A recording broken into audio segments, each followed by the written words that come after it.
Ce n'est pas parce que l'on ressent de l'éco-anxiété ou de la solastalgie que c'est forcément une pathologie mentale. Bien au contraire, c'est même souvent quelque chose de très positif.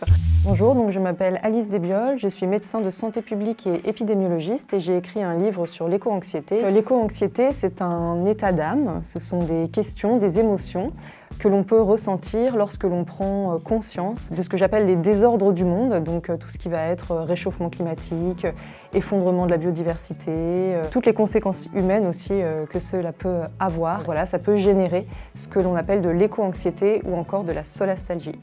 Bon, maintenant je vais répondre à vos questions. Hello, je m'appelle Lorraine, j'ai 26 ans. J'ai développé une forme d'éco-anxiété il y a 1 an. J'ai donc décidé de quitter Paris pour le 77 avec un jardin. Et depuis, j'ai l'impression que ça va beaucoup mieux. Du coup, ma question serait, est-ce que se rapprocher de la nature serait un vrai moyen de réduire son stress de manière durable?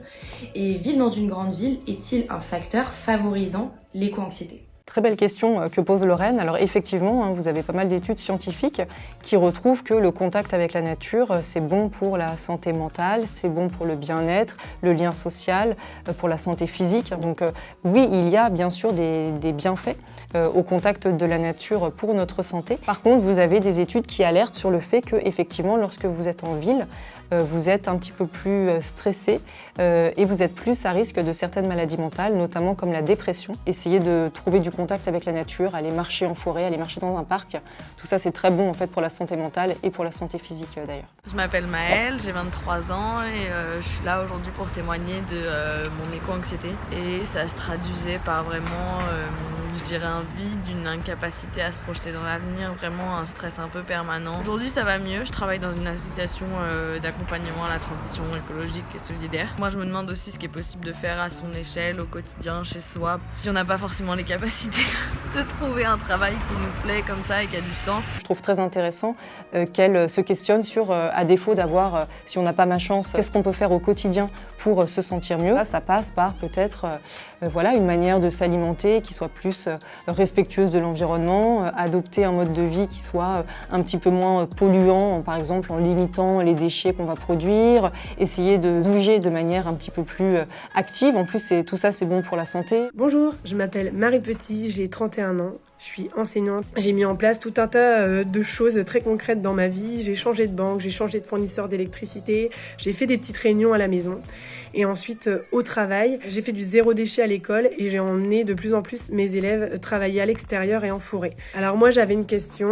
Je me demandais si l'éco-anxiété était une angoisse générationnelle. J'aurais envie de dire oui et non. Non, déjà parce qu'on parle beaucoup d'éco-anxiété aujourd'hui, mais finalement, on a peut-être mis un mot sur ces émotions, ces questionnements et ces préoccupations, mais c'est quelque chose qui existe en fait depuis très longtemps. Par contre, c'est vrai que de plus en plus, dans le débat public, ça devient, à mon sens, là, vraiment un fait de société. Là où avant, c'était peut-être plus dans une niche cantonnée à certains milieux, peut-être plus militants ou certaines populations. Donc, en ce sens, il me semble que oui, on peut dire que là, c'est générationnel. Bonjour, Aurore, j'ai 35 ans, je suis praticienne en psychothérapie, éco-anxieuse depuis la naissance de mon premier enfant. Ma question est la suivante.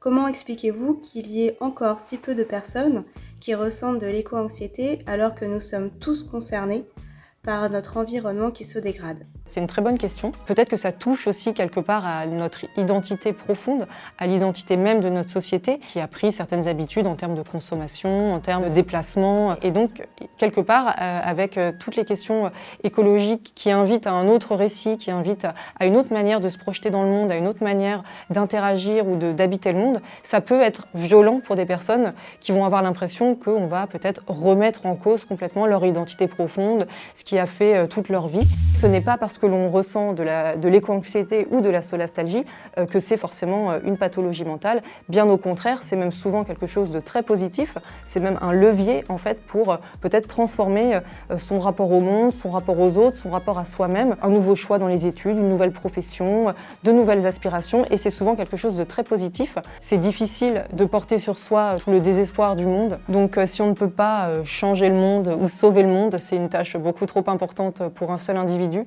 Je pense que ce qui reste important, sans s'hyper-responsabiliser ou se culpabiliser, mais c'est juste peut-être de faire sa juste part à son niveau.